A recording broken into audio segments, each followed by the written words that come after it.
Müğənni İradə Mehrinin ailəvi məkanda olan geyimi birmənalı qarşılanmayıb. Xəbərin ünvanı Milli Aza istinadən xəbər verir ki, onun səhnəyə çıxdığı məkanlardan birində geyindiyi açıq-saçıq libas sosial şəbəkələrdə geniş müzakirələrə səbəb olub. İzləyicilərin bir qismi sənətçinin seçdiyi geyimi sərt şəkildə tənqid edərək, onun səhnəyə və tamaşaçıya hörmət etmədiyini bildirib. Bəzi izləyicilər isə daha da irəli gedərək, təhqiramiz ifadələrə yer veriblər.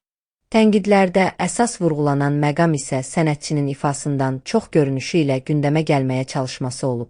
İfaçını dəstəkləyənlər də olub. Onlar bu tərzin şəxsi seçimi olduğunu və heç kimin onu buna görə aşağılamağa haqqı olmadığını bildiriblər. Siz bu mövzu haqqda nə düşünürsünüz? Fikirlərinizi şərh bölməsində yazmağı unutmayın.